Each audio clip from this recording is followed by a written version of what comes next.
Welcome to Backyard Cigars. So glad that you could join me because today I'm going to smoke a Cuban cigar, something I don't normally do, something that would like to do more, really. I really would. But you know the situation here, being from the United States and having to deal with uh, making sure that you get the right thing. And then sometimes there are ways of getting the right, the legit Cuban cigars.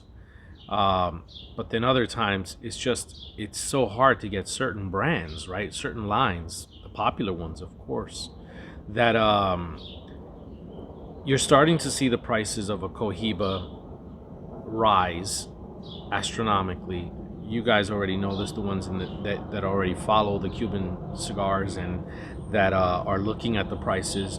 You'll know that certain Cuban cigars are going for $50, $60, where they went for half that price maybe 5, 10 years ago. And not only are they getting pricier, but they're also becoming harder to find. They're scarce, and so that's something. If you get into smoking Cuban cigars and you know what you like within the Cuban portfolio, then at this point, when you get a chance to score something legit, you just buy a box. It just makes more sense to do that. Buying singles of Cuban cigars has never really been a thing. Not, I mean, it probably could be if you're in Cuba, right? And but even then, it would be a long time ago in Cuba. Not in today's time. You go, you're probably gonna buy a box. That's just maybe in some places in Europe, in Spain, where you have the different setup. You might grab fivers and things like that and mix it up. But it's just really hard to find if you're an American and you're looking for Cuban cigars. So whenever you get the chance to smoke one, it's extra special in just that you got one that's legit, and then you just have to hope that it performs and lives up to the expectations, whatever they are. If you've had them before, then you kind of have a set expectation or an understanding of what you may or may not taste. But if you haven't, you could either be through the roof with what you're experiencing, or you'll be feeling deflated thinking my Nicaraguan cigars can do that and better. And no one would argue with you. Well, the Cuban hardcore would argue with you. But look, I'm not here to be divisive. I'm here to tell you that I am smoking a Bolivar Bellicoso Fino, and this 5.5 by 52 baby will get a second look from us, a closer look, in just a minute. So here we have a closer look at this Cuban cigar that has been aged since 2021. Would make it 3 years old. And as we discussed before, a 5.5 by 52 Vitola size, classified as a Bellicoso.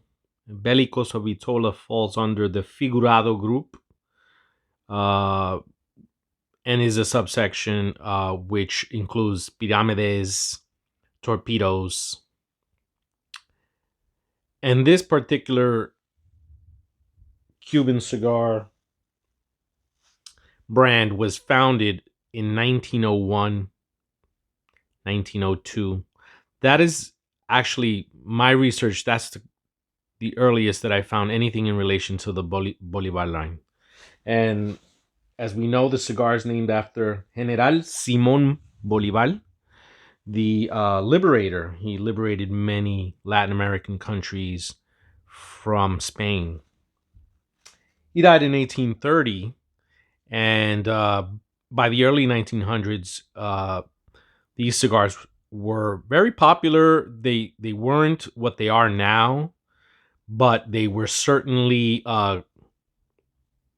respected. Jose F. Rocha really founded the company in the UK using the Cuban tobacco. So those were his beginnings And he was also very popular for producing very, very small cigars, tiny, tiny cigars, at the time considered the smallest in the world. They were called, I believe, delgados. Delgados meaning slim, petite. Well, another way to describe petite. And as you can see, the classic Cuban wrap.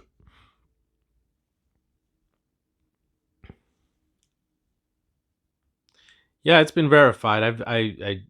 I'm positive that I have the real deal here. That I've been aging the real deal. Right? What a shame it would be if I was aging this cigar for 3 years, only to find out that it was not the real deal. But it is, and we're gonna find out just how well it smokes.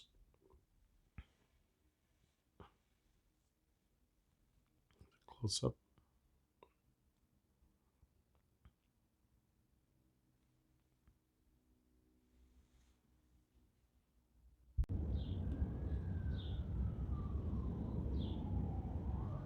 Yeah, it's really nice and earthy right now. Uh, Good traces of pepper and a little bit of hay and a good amount of strength. So if you look around the internet, you're gonna find that Holtz and a few other people uh, talk about the legend of marijuana being included in the Bolivar blend, and supposedly the story goes that when Jose Rocha died, and Cifuentes and company bought Bolivar, that in 1954, when that happened, they then began to add marijuana, cannabis, to the blend, thus making them a much stronger cigar.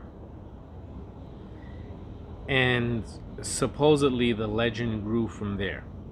Now, at first, I was like, okay, I'm gonna need proof. I'm gonna need something because that's how I operate. I know they're Holtz and I know they're respected, but there are a lot of tall tales within the industry, within most industries. So I said, I'm gonna investigate. And I did. And then it started to come back to me, the whole legend of marijuana and Bolivar cigars. And for that matter, the whole legend of marijuana being added to many Cuban cigars, not just the Bolivar brand, but the Bolivar specifically standing out as an example because of how strong it was.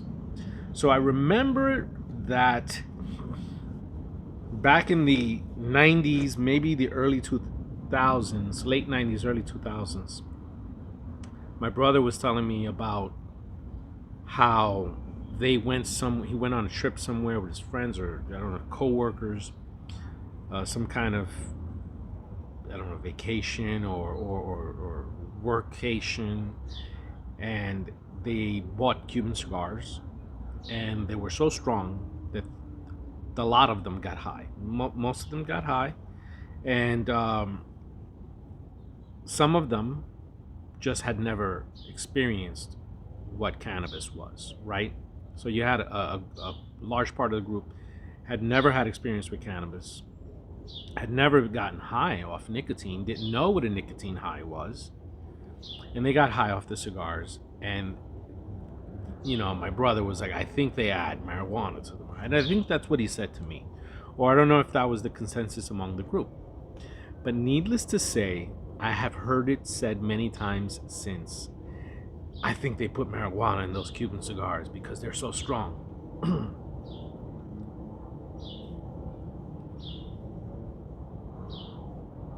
And that's just it. That's just all it is. It's just a myth. I don't think Cifuentes and company in 1954 at any point, whether it's Cuban Bolivar or South American Bolivar, Central American Bolivar, it doesn't matter. I don't see that as a possibility. And the reason for that is that besides laws, I just don't think that that would really add anything to the blend. But who am I to say? There are people out there actively, as of right now, if you go online, that are rolling cigars that are cannabis infused in one way or another. Whether it's the wrapper, whether it's you know a small short filler percentage of marijuana being added to the cigar. You can buy these cigars. They're online. You can look for them. How good they are, I don't know.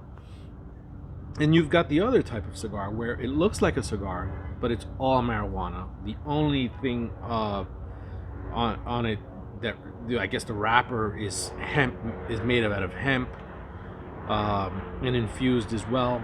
I mean, these are not. I don't know if you call them novelty items because nowadays they're so common, but I would still categorize them as novelty items.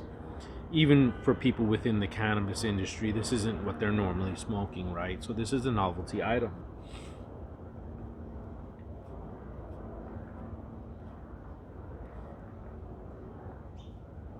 And to think that in 1954, they would be adding this to the cigar to make it stronger, I don't think so, because I think a professional, experienced blender can make a cigar stronger. As we've seen nowadays with the Nicaraguan cigars that have surpassed the strength levels of the Cuban cigars. And you see with the ligero that's being used, double, triple ligero, and the strength of these cigars is kaboom. It hits you. And it can get you high. And it's a nicotine high. But it's not the same as a cannabis high, although there is a similarity in that high, in that state of euphoria. But it's different for everybody. How a person's body tolerates, whether it's the tobacco, the nicotine, or cannabis for that matter, totally different. But anyway, let's just put that to rest. I don't believe marijuana was ever used in the Bolivar brand at any point in time. And I think it's just rumors and legends. People thought the cigar was so strong that they felt something else had to be in it for it to be that strong. But it's not. I mean, if that was the case, then we'd be accusing quite a number of Nicaraguan cigars that we smoke nowadays as having that. And now I know that the Krugs Nugs that has the CBD. It's a CBD infused cigar. I've done a review on it in the past. It, there was something to it. There was a certain something to smoking that cigar. But I also mentioned how I didn't think it was necessary. How I didn't think that a cigar or a blend needed CBD at all. Now this cigar is 3 years old.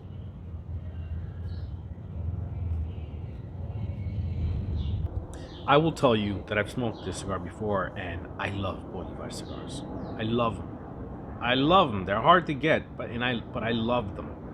I love them because of the strength, because I like that strength. But I also love them because of how well they age. And that's the reason why I've been holding on to this baby for 3 years now. How long should you age Bolivars? I mean, their strength is exaggerated, number one. They're strong Cuban cigars, but they are not...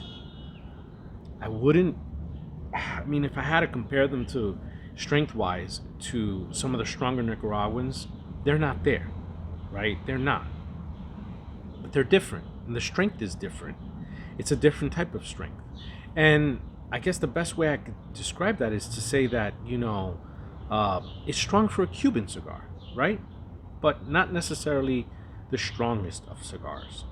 That being said, I could understand how, for the uninitiated, the newbies who are trying a cigar like this at the beginning of their smoking experience, that they might think it's pretty strong. And to that I say, age it. Because this one ages beautifully. I'll tell you right now.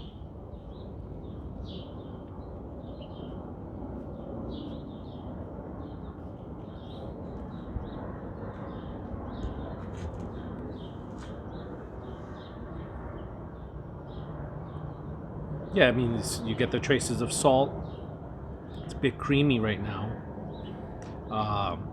The aroma is really, it's nice. That's nice. It's a nice aroma. The draw is good. I like this Vitola. I like the Bellicoso Vitola. I know a lot of people don't. Some people don't, but I like it. And you know, I think that with this cigar, I think 3 years is good. This is just me talking here. I think 3 years is good. I don't. I mean, you can age. I've read on the forums you can age these 5-10 years, and I'm sure that at 5-10 years, you'll still get something pretty good. I mean, you're talking to the guy who smokes 75-year-old cigars, right?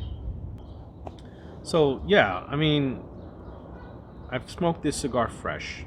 I've smoked it at 2 years. I've smoked it at 3 years, which is what I'm smoking now.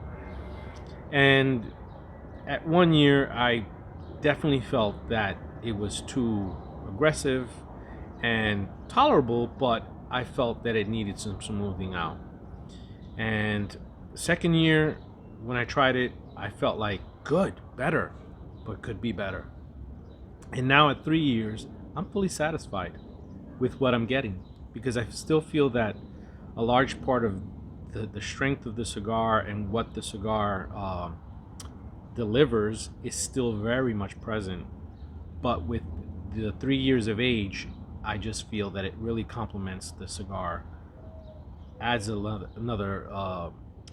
adds another layer to it. It's smoother, creamier.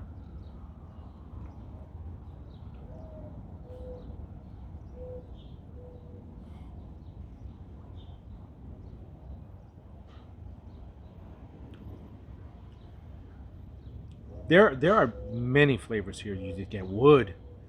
There's the pepper, which, by the way, is, you know, toned down. There's dried fruits.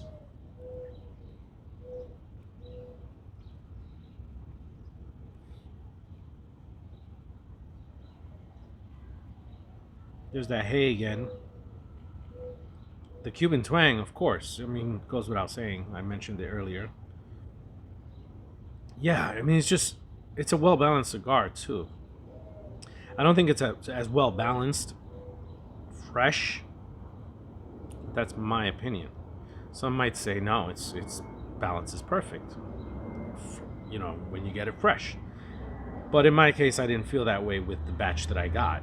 So I felt those cigars that I got fresh after holding them in the humidor for a month or two were still not quite ready for me. And this was aged at about 64 to 65 RH in the Daniel Marshall, which I'm gonna be presenting a tour of the Daniel Marshall humidor, and that should be coming up pretty soon. I think that'll be pretty fun. You may have already seen it, actually, if you're watching this video, but who knows? Maybe I put this video out first because I was very excited about the Bolivar.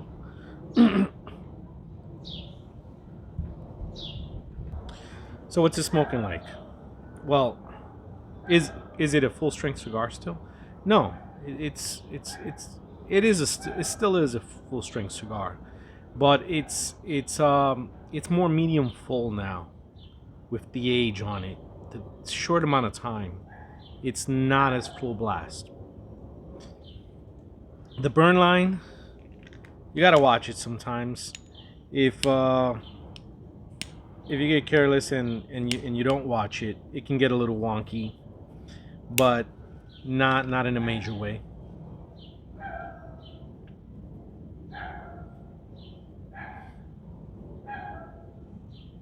And as you get into the final third, of course, strength picks up, but it's been woodsy, it's been creamy, it's been dried fruits, it's been pepper. spices, hay,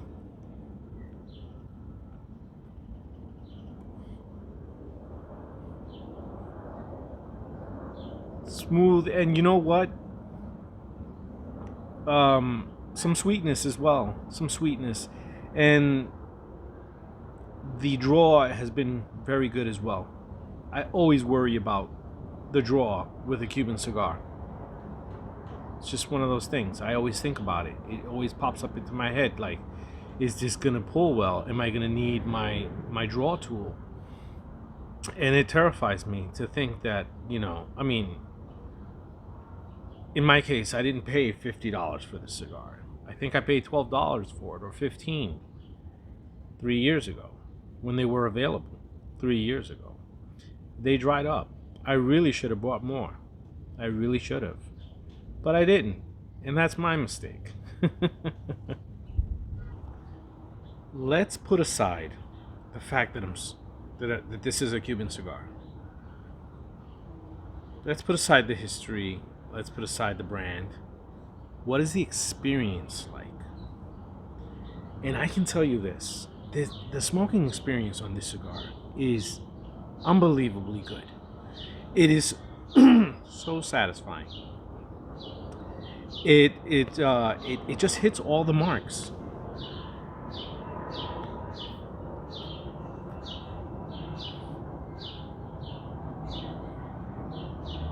And it's still a very strong cigar, and you still get that Cuban twang. Kind of more in the finish. Then sometimes I get it in other cigars, or depending on the age, I'll get it straight right away, and then sometimes I get it in the finish. And this one's in the finish. This is a wonderful experience. It always is when I smoke a Bolivar. But I think it's always a little bit better for me when I age it for about 3 years. I think that's when I find that sweet spot for me in my smoking experience with this particular line. And so I can only fully recommend to you that if you do get some, put them away for a few years. You could do what I did, if you buy a box, obviously, smoke one the first year, second year, and that will allow you to see what it is that you prefer, whether you're good with 1 year of aging or more. But I really believe that whether it's fresh or aged, this is just a fine cigar. Fine cigar.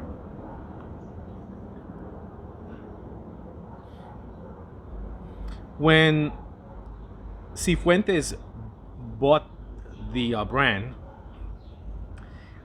he didn't really have it in his hands for too long, because he had to, of course, flee due to the embargo, and then the brand became nationalized, and insets currently being made in under the Partagas,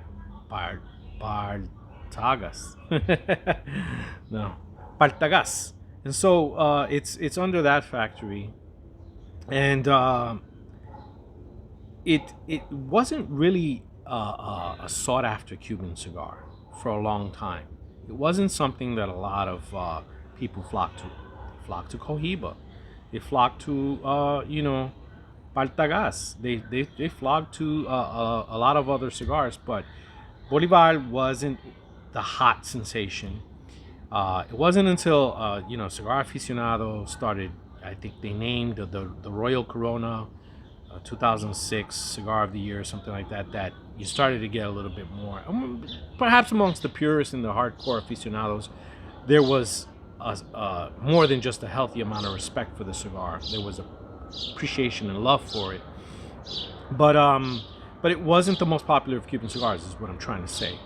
And nowadays, I think that it's a lot more popular. And as an American, just harder to get. I think Cohibas are pretty hard to get, but this one can be just as difficult to obtain if you're living in the United States. I know some of you are going to say, I know a guy that knows a guy And I would say to you, hey, if you're comfortable with what you're getting and it's steady and easy and it's legit, you're blessed. If not, you have to be very careful where you're going to try to buy these Cuban cigars, and what your expectations are. I've gotten legit Cuban cigars from some sites that have arrived with imperfections that have affected the smoking experience. And I'm not talking about a bad draw, but I'm talking about like, you know, and I'm not talking either about little breaking around the foot. I'm talking about like splits in the wrapper, scars, things like that, and things that required me to do some touch up. As a matter of fact, this particular cigar that I'm holding also had a little indentation in the wrapper that I added some glue to beforehand so that it wouldn't develop into an issue. So now that I'm heading into an upstate, how would a cigar like this, if you're new to the game, right, and you're asking, how would a Cuban cigar like this, legendary Cuban cigar like this, measure up to some of Nicaragua's finest cigars that we are able to buy easily here in the United States, if you're an American? I would say that this is the superior product here. It's just what I'm saying to you is what I believe. It might be echoed in some forums and some circles, and in other circles you might have the whole anti-Cuban backlash of they're just not that good anymore, and it's rare when they are, right? But it's not rare when Cuban cigars are good. They're usually good. It's just that they have some issues in production sometimes that will give you one or two bad cigars in a box. But the pleasure that one good Cuban cigar gives you is it's tremendous.